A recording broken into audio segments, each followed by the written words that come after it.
ओम श्री गणेशाय नमः। श्री राधा कृष्णाय नमः। कल हमने कार्तिक महात्म्य के 20वें अध्याय को पढ़ा था।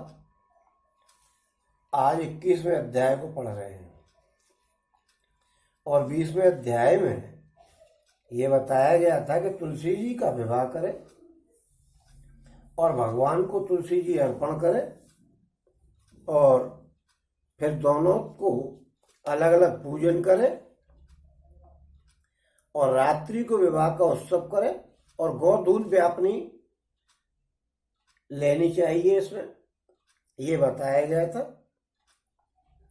और आज बता रहे हैं कि ओम के बालखिल्या बोले कि फिर प्रातःकाल उठ करके तुलसी जी और विष्णु भगवान की पूजा करें, रात्रि में विवाह का प्रोग्राम करें पूरा। फिर प्रातःकाल उठ करके और रात्रि में भगवान से ये कह दे कि भगवान जी मैंने बड़ी घड़ाओं के पानी से भर करके और इनको पाला है और मैं आपको इनको अर्पित करता हूं, ये कह करके तुलसी जी दे और दोनों का पूजन करे। फिर फिर सुबह क्या है, ओम बालकल्या बोले कि प्रातःकाल तुलसी जी और विष्णु भगवान की दोनों की पूजा करें और अग्नि स्थापन करके द्वादशाक्षर मंत्र से क्षीर, घृत, शहद और तिल इनके 108 आहुति होमे और फिर श्रेष्ठ कृते स्वाहा, इससे हवन करके और पूर्ण आहुति देवे और फिर आचार्य का पूजन करके होम समाप्त कर देवे। इस प्रकार 4 वर्ष तक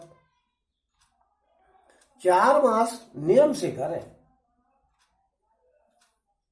यानी 4 वर्ष तक करे। चौथे वर्ष में उद्यापन 3 वर्ष करने के बाद करे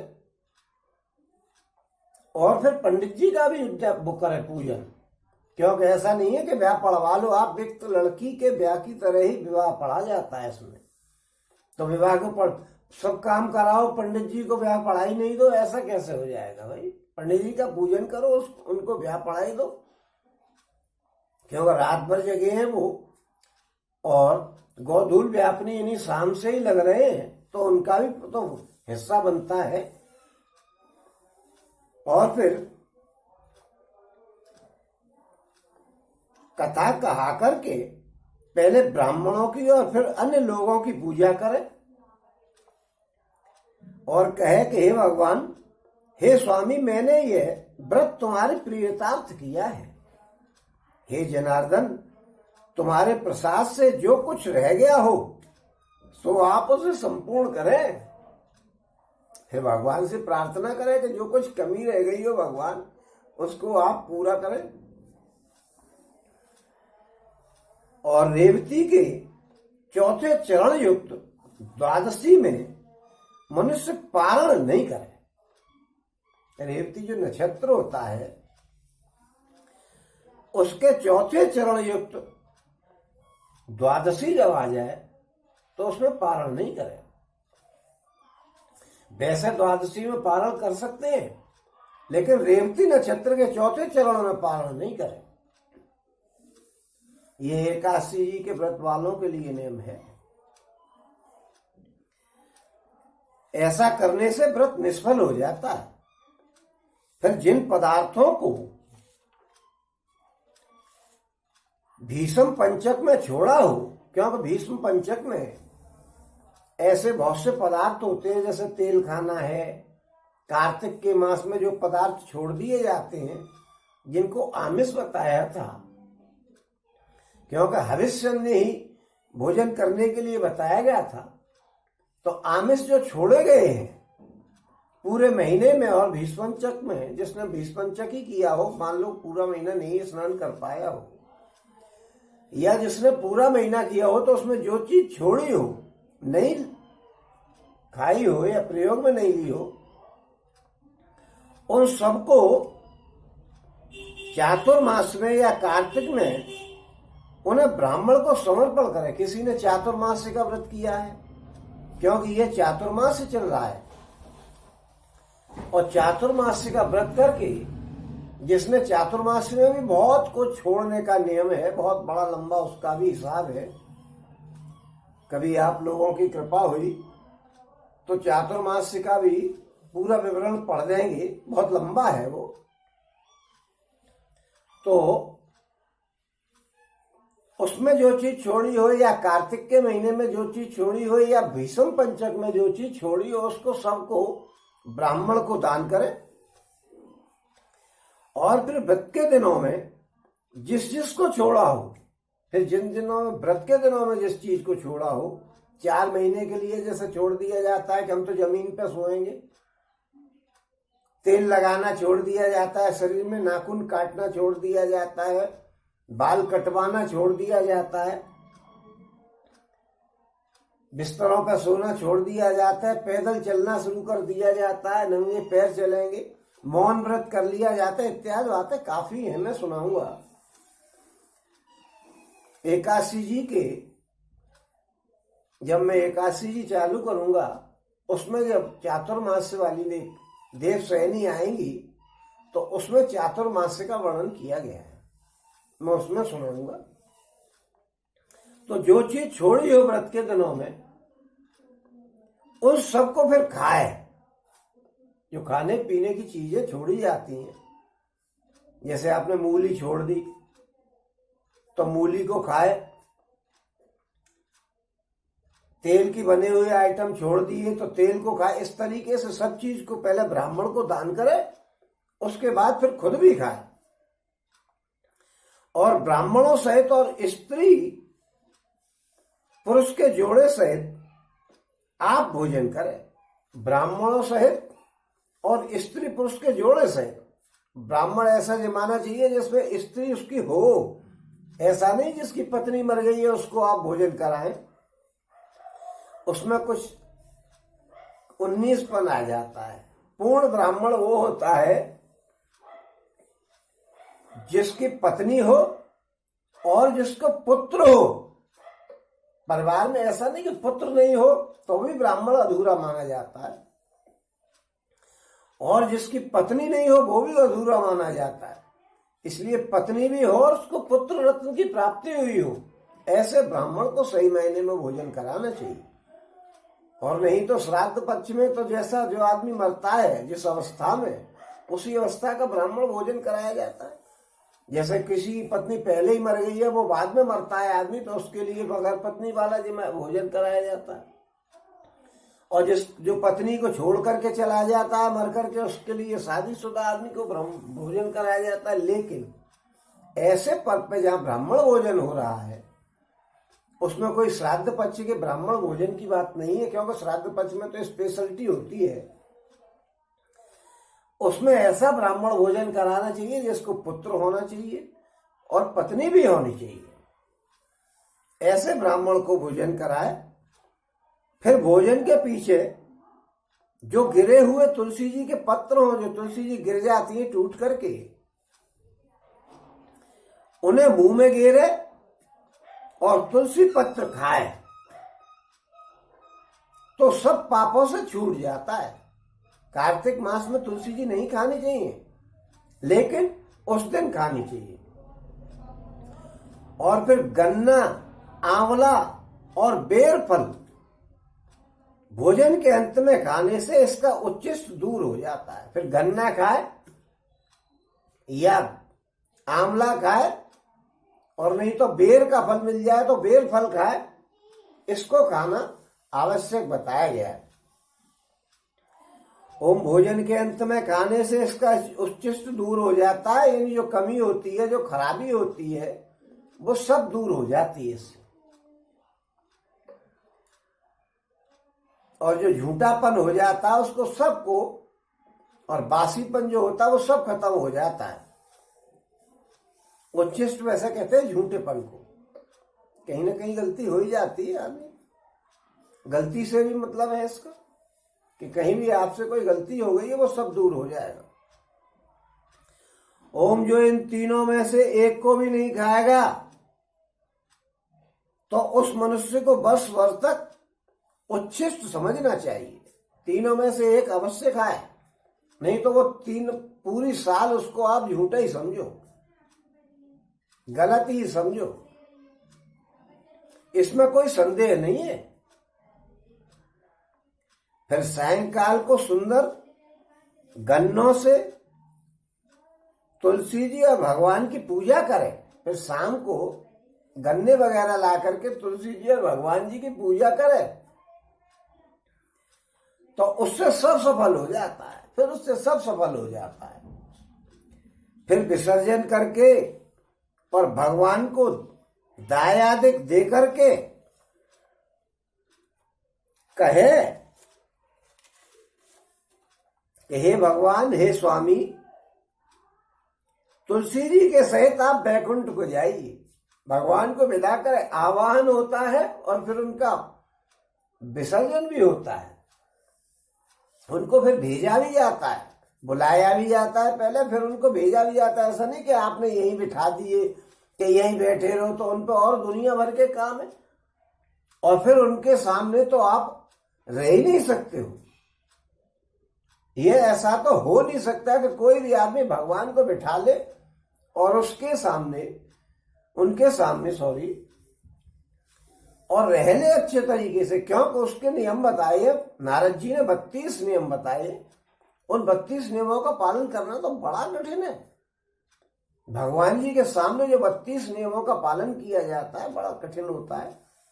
जब मैं भागवत जी पढ़ूंगा, पहले तो मैं भागवत जी पढ़ने की सोच ही रहा था, फिर बीच में हमारे कुछ प्रेमी बोले कि कार्तिक महात्म्य को डाल दो। फिर अब कुछ कह रहे हैं कि एकादशी जी के कथाओं को डाल दो। इसके बाद फिर जो है भयंकर सर्दी भी आ जाएगी। हो सकता है अब मैं उघाड़ा नहीं बैठ पाऊं सर्दी में। प्रयास तो मेरा रहता ही है, क्योंकि जीवन निकल गया ऐसे ही अवस्था के कारण। फिर भी मैं कुछ न कुछ करता ही रहूं, ऐसा मेरा विचार है। तो मैं जब ही सुनाऊंगा 32 नियम सुनाऊंगा जो नारद जी ने बताए हैं।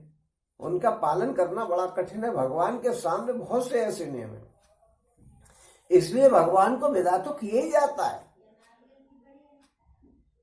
पहले आवाहन, फिर उनका विदा कराना। तो फिर भगवान जी से कहा जाए कि हे भगवान, हे स्वामी, आप तुलसी जी के सहित बैकुंठ को जाइए और मेरे किए हुए पूजन को ग्रहण करके सदा संतुष्ट होइए। सदा आप संतुष्ट हो, मैंने जो पूजन किया है इसको ग्रहण करें और सदा आप संतुष्ट रहें। मुझसे मेरी गलतियां रह गई हैं, उनको क्षमा करें।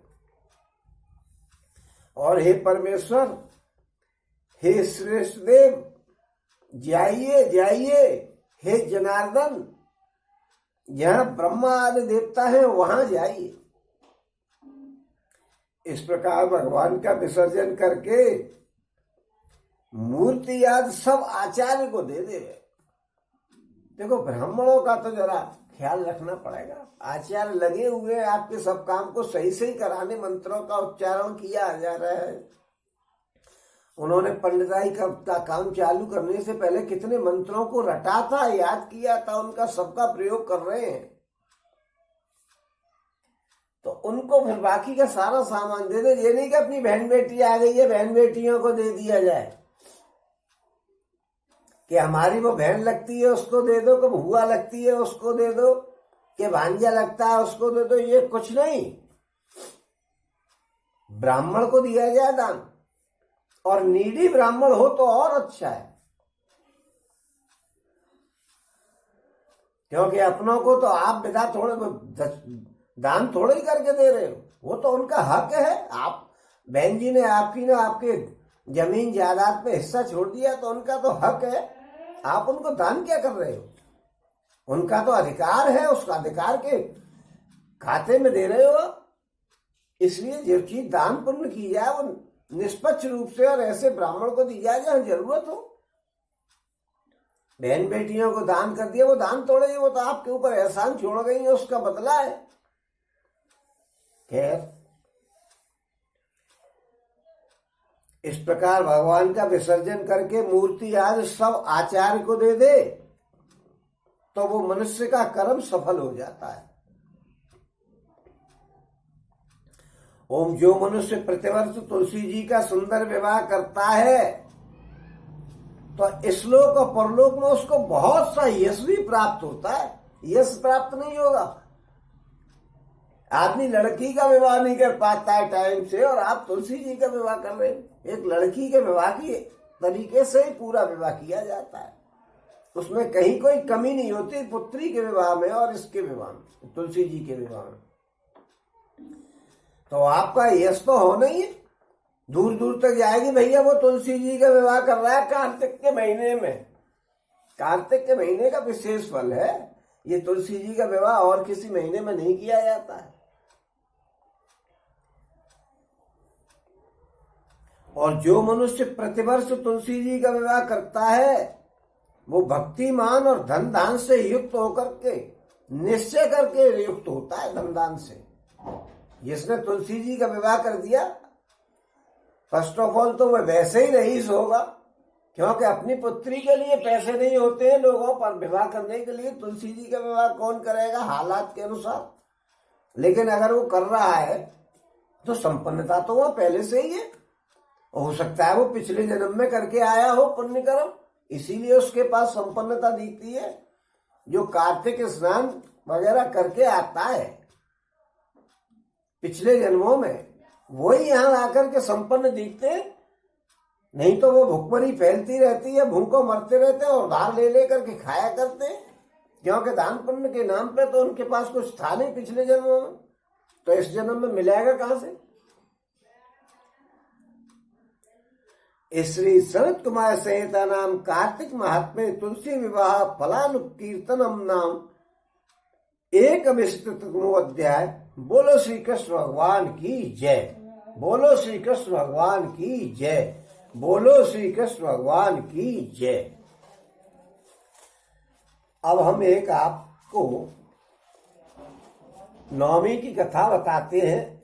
आंवला नवमी जो आती है तो एक आंवले की कथा बताते हैं। ओम एक राजा था और उसकी पत्नी थी, उसका पुत्र था, एक पुत्र वधू भी थी, पूरा परिवार था। तो राजा का एक नियम था कि जब तक 1 मन आंवले दान नहीं कर लेता था वो सोने के, जब तक वो भोजन नहीं करता था। उसका ये नियम था 1 मन आंवला दान करने, उसको सोने के बनवा कर खिलाता था और वो प्रतिदिन करता था। उसके बाद ही भोजन करता था, नहीं तो फिर नहीं करता था भोजन। क्योंकि पहले तो राजाओं पे बहुत संपत्ति हुआ करती थी, आज भी राजाओं पे संपत्ति उनकी जेब में से जाता क्या है। इतने करोड़ की वहां योजना लगा दी, इतने करोड़ की वहां योजना बनवा दी, उनकी जेब में था, अपनी जेब में मेरे खाते में कुछ नहीं, करोड़ों का काम हो रहा है। तो ये सब संपत्तियां राजाओं के पास होती हैं। तो वो 1 मन आंवला दान किया करता था और उसके बाद भोजन करता था। पति पत्नी दोनों इसी प्रकार रहते थे। उसके लड़के के दिमाग में आई कि ये 1 मन सोना दान कर देते हैं, रोज 1 मन सोने के बने हुए आंवले दान कर देते हैं, इस प्रकार तो ये सर्व धन को और दान कर देंगे तो हम तो गरीब हो जाएंगे, क्योंकि इतना पैसा आएगा कहां से। तो राजा के लड़के ने अपनी पत्नी से सलाह करके और राजा से कह दिया कि देखो साहब, आप इस प्रकार तो सारे धन को लुटा दोगे, रोज आप 1 मन सोने के आंवले दान करते, कहां से आएगा ये, हमारे पास तो धन धान्य की कमी हो जाएगी, इसलिए आप अब कल से आंवला दान नहीं करेंगे। राजा को बड़ा दुख हुआ। भाई देखिए, जिस आदमी ने जीवन भर यों किया हो और फिर उसको ऐसा करना पड़े तो बड़े मतलब मन में कष्ट तो होता ही है। जिस बच्चों को हम पालते हैं, पैदा करते हैं, पैदा होते ही लड़का हो गया तो कितनी खुशी मनाई जाती है, हजारों रुपए लाखों रुपए खर्च कर दिए जाते, लाखों तो अब पैसे वाले ही करते हैं, हजारों रुपए खर्च कर दिए जाते हैं कि पुत्र रत्न की प्राप्ति हुई है, इतनी खुशी मनाई जाती। लड़की हो जाए तो दम निकल जाती है आजकल लोगों की, लेकिन लड़का हो जाए उसके लिए कितनी खुशी मनाई जाती है, पूर्व काल से ही सही। और उस लड़के से आपको कितने मेहनत से आप कहीं जाते हैं, अच्छे स्कूल में एडमिशन कराते हैं, सब उसके खाने पीने की व्यवस्था करते हैं, बहुत बढ़िया कपड़े पहनाते हैं, सब साधन उपलब्ध कराते हैं, और उस बच्चे की पढ़ाई पर ट्यूशन लगाते हैं, अच्छे स्कूल में जाते हैं, हजारों रुपए डोनेशन देते हैं, लाखों रुपए, अब हजारों रुपए कहाँ चल रहे हैं डोनेशन के। तो ये सारे कार्य करा करके लड़के की शादी करते हैं। शादी में डिस्को डांस हो रहे हैं माँ बाप के और सब साथियों के, लाखों रुपए का चूरा हो रहा है। और उसके अगर बच्चा हो गया तो उस पर लाखों रुपए खर्च किए जा रहे हैं। इतना जब हम करते हैं सब बच्चों के साथ, और फिर वो बच्चा आपकी इच्छाओं का दमन करने लग जाए, क्योंकि रामचरितमानस से उसने कोई शिक्षा नहीं ली, उसको संस्कार अच्छा नहीं मिल पाया, और वो उस बात को भूल जाए कि प्रातः काल उठ के रघुनाथा और मात पिता को नावे माता, और आयुष पाए करे पुर काजा, देख चरित हर्षे मन राजा। तो ऐसी अगर स्थिति नहीं होती है तो पिता को बड़ा दुख होता है। उस राजा के लड़के ने कह दिया कि आप कल से आंवला दान नहीं करो। राजा बड़ा दुख हुआ राजा को, और अपनी रानी को लेकर के और वो जंगल में चला गया। अब घर में ही क्या रहना, जब इसमें मेरे पास बंदिशें ही लग रही हैं तो उस घर में क्या रहना। आजकल तो लोग वृद्धाश्रम में पहुंचवा देते हैं माँ बाप को, क्योंकि वो उनको भार लगते हैं। ये भूल जाते हैं कि हमको पाल पोस के आज अगर हम रोटी खा रहे हैं तो इनकी दम पे खा रहे हैं, पैदा हुए हैं तो इनकी दम पे हुए हैं। कह देते वो तो तुम्हारा फर्ज था, दुनिया करती है, क्योंकि बेशर्मों की कहीं कमी नहीं है। राजा और रानी दोनों घर को छोड़ करके और चले गए और जाकर के एक जंगल में रहने लगे। अब उन्होंने उस दिन जो है आंवला दान नहीं किया। और नियम देखिए, नियम की भगवान ने गीता जी में कहा है कि किसी भी विपत्ति के आने से अपने नियम को नहीं तोड़ना चाहिए, नियम पर आरूढ़ रहना चाहिए। कोई विपत्ति आती है तो आती रहे, उसे सहन करें। ये तो बताया है धार्मिक पुस्तकों में कि अपने धर्म के लिए कष्ट सहन करें। तो जो उसका नियम था उसने कह दिया भाई मैंने आंवले दान नहीं करे तो मैं रोटी खा नहीं सकता हूं। उसने भोजन नहीं किया और रात भर भूखा सोता रहा, सो गया सब। जंगल में जाकर के पति पत्नी दोनों, और पति पत्नी में प्रेम था, पत्नी ने भी भोजन नहीं किया, जंगल में जाकर के सो गया। भगवान जी ने सोचा कि भाई कार्तिक के महीने में, कार्तिक का महीना चल रहा था, भगवान ने सोचा कि इसका नियम टूट गया है, ये भूखा मर जाएगा, कब तक नहीं खाएगा ये।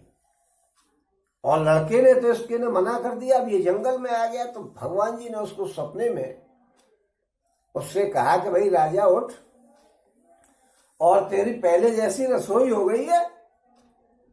और वो जंगल में रहने लग गया था, तो वहीं एक पेड़ लगा दिया भगवान ने आमले का, और उसमें सोने के आमले लगवा दिए। भगवान के लिए कौन सी बड़ी बात है, उन्होंने तब छुआ नहीं कि हुआ नहीं, सिद्धांत चलता है उनकी। तो एक नजर में पलक झपकते ही सारे काम हो जाते हैं। भगवान ने कहा कि भाई तेरी रसोई पहले जैसी हो गई है और तेरे घर में आंवले का पेड़ लगा हुआ है, अब तू आंवला दान कर सकता है। उसकी नींद खुली। भाई भूखे आदमी को ज्यादा देर नींद भी तो नहीं आती है। नींद तो जब आती है जब पेट से ज्यादा खा जाओ, रौंदे पड़े रहो, तो फिर नींद आएगी भयंकर, उसमें भी पकान में खा जाओ तो। राजा जागा, उसने देखा कि भाई राजसी ठाट हो गए, उसके जंगल में ही मंगल हो गया जी। राजा बड़ा प्रसन्न हुआ, उन्हें कि ये क्या हुआ। आंगन में देखा तो एक आंवले का पेड़ लगा हुआ, उस पर सोने के आंवले लगे हुए। राजा ने उसमें से तोड़ करके एक मन की जगह फिर 52 आंवले दान करना शुरू कर दिया। भगवान जिस मालिक मेहरबान तो पट्टा पहलवान। रोज आमले दान किया करे, पेड़ पे लगते रहने लग गए। भगवान की कृपा, ये तो भगवान है, क्या करा दे, कोई भरोसा थोड़े ही। करीब आप अक्सर देखें, जीदार आदमी का मर्डर कायर आदमी किया करते, तो अच्छे से आदमी पे और बड़े से आदमी की बेइज्जती करा दे। भगवान के तो बाएं हाथ का खेल है, क्योंकि राम कीन चाहे सो होई, करे अन्यथा अस नहीं कोई। लगवा दिया पेड़, किए जाओ दान, अब वो वहां रोज दान करे, आराम से रहने लग गया राजा और रानी दोनों। उधर उन लड़के ने जो निकाल दिया था, राजा से मना कर दिया था कि तुम दान नहीं करोगे, वहां भुखमरी फैल गई। इधर उधर के राजाओं ने आकर के देखा कि लड़का है, इसमें क्या ताकत है। राजा की एक अलग इमेज थी, धन लूटपाट करके और सब ले गए, और वो फकीर हो गया। फकीर हो गया तो उसकी हालत बड़ी खराब हो गई। लोग कहने लगे कि अरे माँ बाप की दम पे चल रहा था, इसने माँ बाप को घर से निकाल दिया, उसी दिन से इसके हाल खराब है, क्योंकि इसने तो घर से निकाल दिया माँ बाप को। क्योंकि लोग तो यही कहेंगे, चाहे माँ बाप अपनी मर्जी से चले जाओ, फिर मर्जी से क्यों जाएंगे, जाकर के तो देखें माँ बाप कहीं। अगर पुत्र चाहे तो माँ बाप कैसे जा सकते हैं, लोग कहेंगे तो गलत नहीं होता है वो। अब माँ बाप तो चले गए, अब इसके हाल खराब है। गांव वाले लोग कहने लग गए कि भाई माँ बाप की दम पे चल रहा था, इसने दान पुण्य का मना कर दिया, उसके हाल खराब हो गए। तो ब्राह्मणों के पास जाने लगा कि भाई मैं क्या करूं, मेरी तो बड़ी स्थिति खराब है।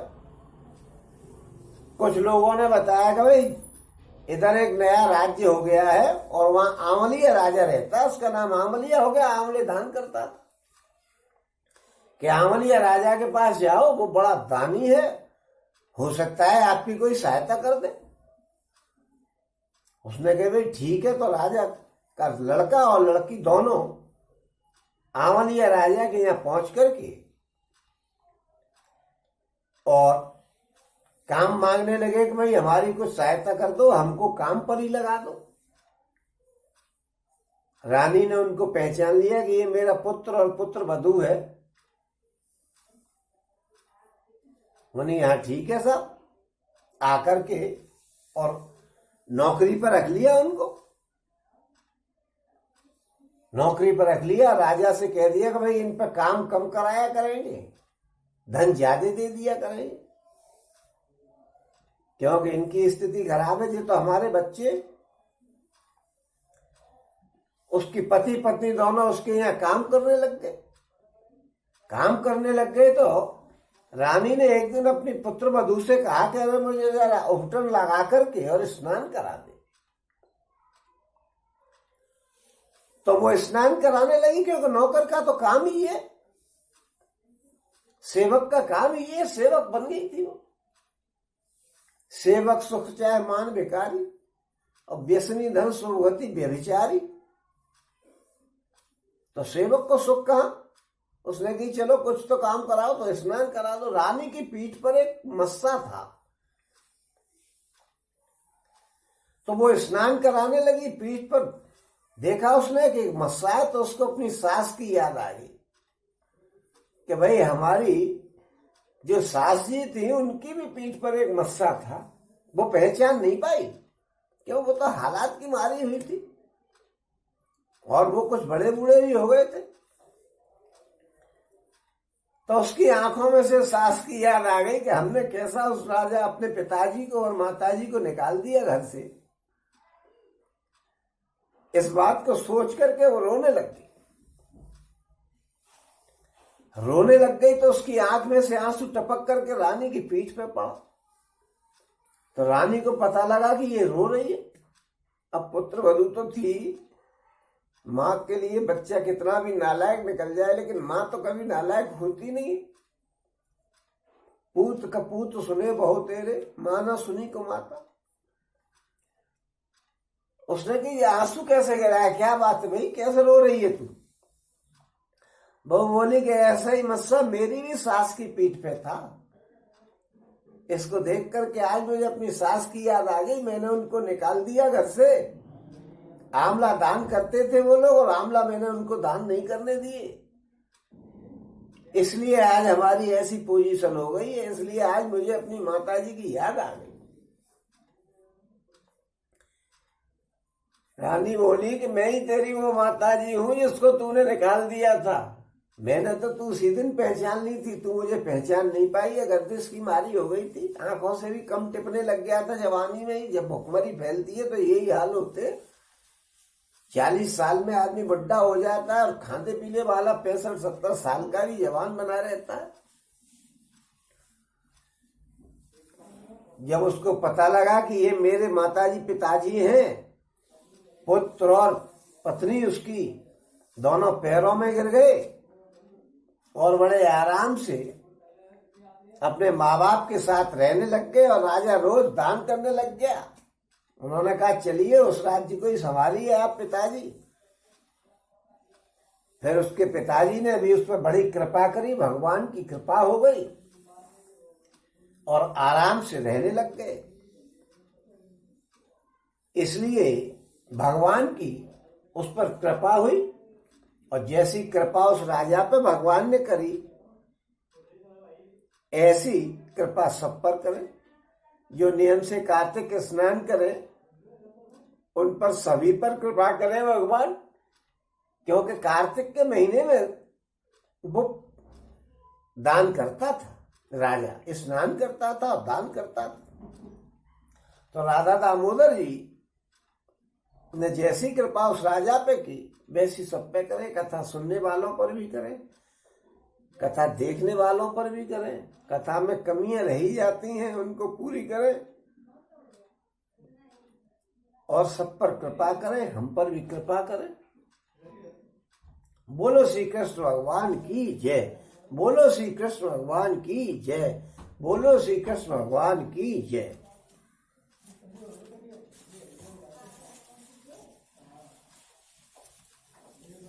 भैया एक जब मैं चालू कर दी मैंने, फिर दोबारा